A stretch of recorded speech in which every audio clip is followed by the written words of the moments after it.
Assalamualaikum warahmatullahi wabarakatuh. Kami dari Kompas Politika akan menjelaskan tentang apa itu SPSS. Ya, kami akan mengenalkan anggota kelompok kami. Pertama adalah Arfa Fatir Hamzah, Dana Ramadan, Muhammad Abu Zar Al-Ghifari, Diva Raka Muzaka, dan Muhammad Haikal Syah. Pertama, pengertian SPSS. SPSS adalah sebuah program komputer yang digunakan untuk membuat analisis statistika. SPSS dipublikasikan oleh SPSS Team. SPSS atau Statistical Package for Social Science atau paket statistik untuk ilmu sosial, versi pertama dirilis pada tahun 1968, diciptakan oleh Norman Mee, seorang lulusan Fakultas Ilmu Politik dari Stanford University, yang sekarang menjadi Profesor Peneliti Fakultas Ilmu Politik di Stanford dan Profesor Emeritus Ilmu Politik di University of Chicago. Semula, SPSS hanya digunakan untuk ilmu sosial saja, tetapi perkembangan berikutnya digunakan sebagai disiplin ilmu sehingga kepanjangannya berubah menjadi Statistical Product and Service Solution. SPSS digunakan oleh peneliti pasar, peneliti kesehatan, perusahaan survei, pemerintah, peneliti pendidikan, organisasi pemasaran, dan sebagainya. Selain analisis statistika, manajemen data, seleksi khusus, peminjaman file, pembuatan dan turunan, dan dokumentasi data, kampus metadata ikut dimasukkan bersama data, juga merupakan fitur-fitur dari software dasar SPSS. History. Sejarah dari SPSS. SPSS awalnya paket statistik untuk ilmu sosial, dirilis di versi pertamanya yaitu pada tahun 1968 setelah dikembangkan oleh Norman Mee dan C. Hadley Null. Norman Mee sendiri yaitu seorang ilmuwan politik pasca sarjana di Stanford University. Pada saat itu sedang mengadakan riset profesor di Departemen Ilmu Politik di Stanford dengan Profesor Emeritus Ilmu Politik di University of Chicago. SPSS merupakan salah satu program aplikasi yang paling banyak digunakan untuk analisis statistik dalam ilmu sosial.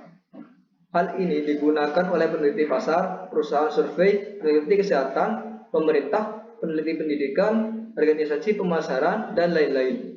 SPSS asli manual telah digambarkan sebagai salah satu buku sosiologi yang paling berpengaruh.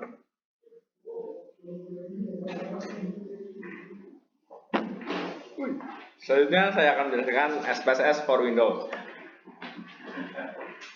SPSS atau Statistical Program for Social Science merupakan paket program aplikasi komputer untuk menganalisis data statistik. Dengan SPSS, kita dapat membuat laporan berbentuk tabulasi, chart atau grafik, plot atau diagram dari berbagai distribusi, statistik deskriptif, dan analisis statistik yang kompleks. SPSS adalah sebuah sistem yang lengkap, menyeluruh, terpadu, dan sangat fleksibel untuk analisis statistik dan manajemen data. Kepanjangan SPSS pun mengalami perkembangan berubah menjadi Statistical Product and Service Solution atau bisa juga PASW, Predictive Analytic Software. Selanjutnya fungsi SPSS. Yang pertama ada data editor. Data editor merupakan jendela untuk pengolahan data. Data editor dirancang sedemikian rupa seperti pada aplikasi-aplikasi spreadsheet untuk mendefinisikan, memasukkan, mengedit, dan menampilkan data. Selanjutnya ada viewer. Viewer mempermudah pemakai untuk melihat hasil pemrosesan, menunjukkan atau menghilangkan bagian-bagian tertentu dari output, serta memudahkan distribusi hasil pengolahan dari SPSS ke aplikasi-aplikasi yang lain. Selanjutnya ada multidimensional pivot tables. Hasil pengolahan data akan ditunjukkan dengan multidimensional pivot tables. Pemakai dapat melakukan eksplorasi terhadap tabel dengan pengaturan baris, kolom, serta layar. Pemakai juga dapat dengan mudah melakukan pengaturan kelompok data dengan melakukan splitting tabel sehingga hanya satu grup tertentu saja yang ditampilkan pada satu waktu. Selanjutnya ada High Resolution Graphics.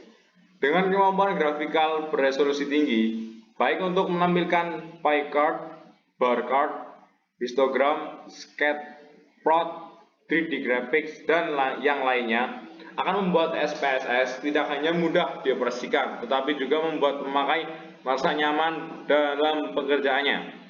Selanjutnya ada database access.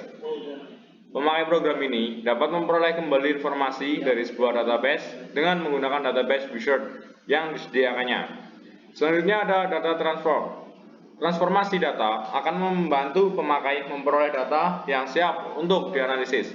Pemakai dapat dengan mudah melakukan subset data, mengkombinasikan kategori, ADD, agregat, merge, split, dan beberapa perintah transpose files, serta yang lainnya.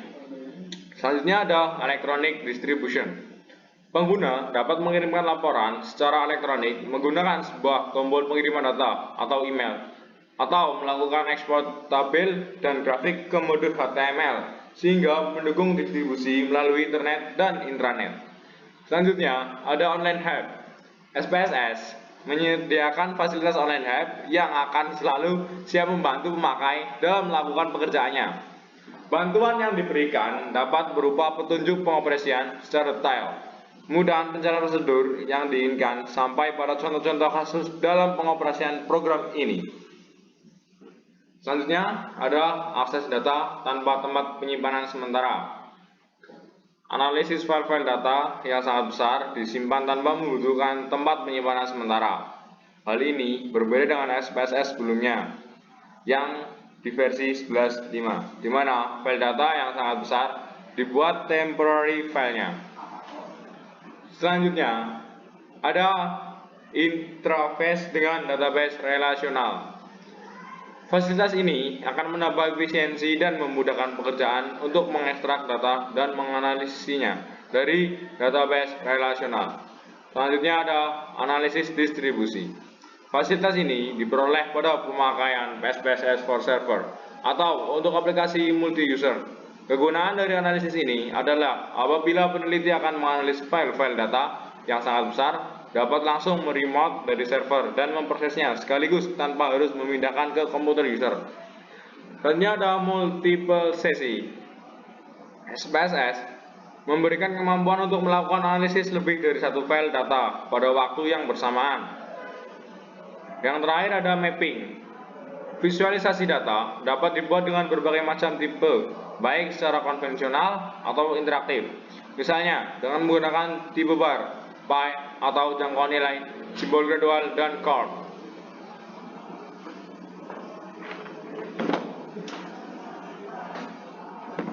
Selanjutnya kita akan membahas menu pada SPSS. Yang pertama, terdapat menu file. Untuk operasi file dokumen SPSS yang telah dibuat, baik untuk perbaikan, pencetakan, dan sebagainya. Ada 5 macam data yang digunakan dalam SPSS, yaitu yang pertama, data dokumen SPSS berupa data. 2, syntax, yaitu dokumen berisi file sintaks SPSS. Yang ketiga, output, dokumen yang berisi hasil running out SPSS. Yang keempat, script, dokumen yang berisi running out SPSS. Yang terakhir, database. Secara umum, ada 3 macam ekstensi dalam lembar kerja SPSS, yaitu SPO, file data yang dihasilkan pada lembar data editor. Yang kedua, SAF, SAV, file text atau objek yang dihasilkan oleh lembar output.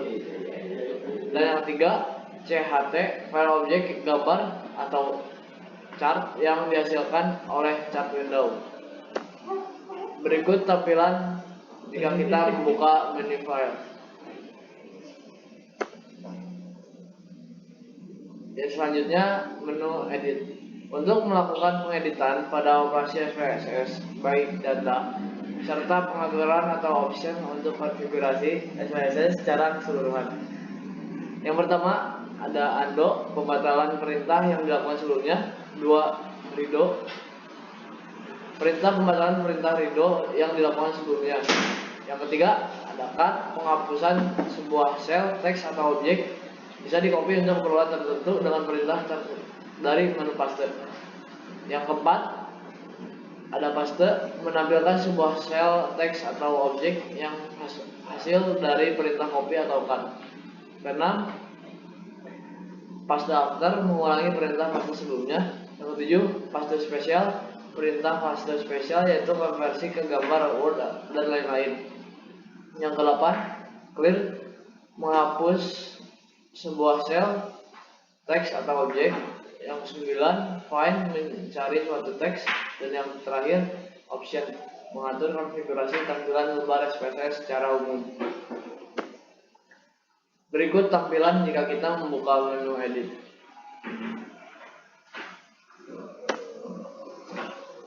Selanjutnya, menu data. Menu data digunakan untuk melakukan pemrosesan data. Yang pertama, define date, mendefinisikan sebuah waktu untuk variabel yang meliputi jam, tanggal, tahun, dan sebagainya.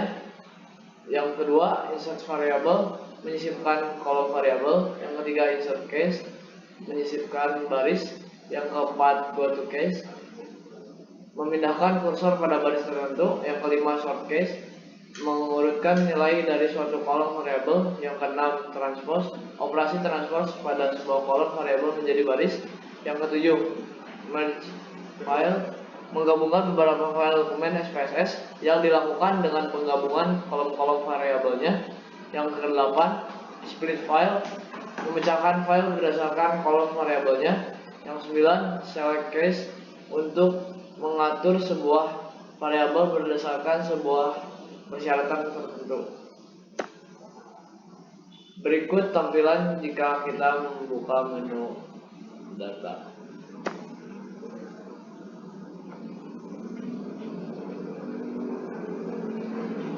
Selanjutnya ada menu transform. Menu transform dipergunakan untuk melakukan perubahan-perubahan atau penambahan data. Pertama, compute, operasi aritmatika dan logika. 2, count, untuk mengetahui jumlah sebuah ukuran data tertentu pada suatu baris tertentu. Record, untuk mengganti nilai pada kolom variabel tertentu, sifatnya menggantikan into same variable atau merubah into different variable pada variabel baru. Kategoris variabel, merubah angka rasional menjadi discrete. Rank case, mengurutkan nilai data sebuah variabel. Berikut menu tampilan transform. Another menu, analyze. Menu analyze digunakan untuk melakukan analisis data yang telah kita masukkan ke dalam komputer. Menu ini merupakan menu yang terpenting karena semua pemrosesan dan analisis data dilakukan dengan menggunakan menu correlate, convergence, regression. Graph, menu graph digunakan untuk membuat grafik. Di antaranya ialah bar, line, pie, dan lain-lain. Utilities, menu utilities digunakan untuk mengetahui informasi variabel, informasi file, dan lain-lain. Add-ons, menu add-ons digunakan untuk memberikan perintah kepada SPSS jika ingin menggunakan aplikasi tambahan, misalnya menggunakan aplikasi Amos, SPSS data, entry, text analysis, dan sebagainya. Windows, menu Windows digunakan untuk melakukan perpindahan switch dari satu file ke file lain. Help, menu help digunakan untuk membantu pengguna dalam memahami perintah-perintah SPSS jika menemui kesulitan. Toolbar, kumpulan perintah-perintah yang sering digunakan dalam bentuk gambar.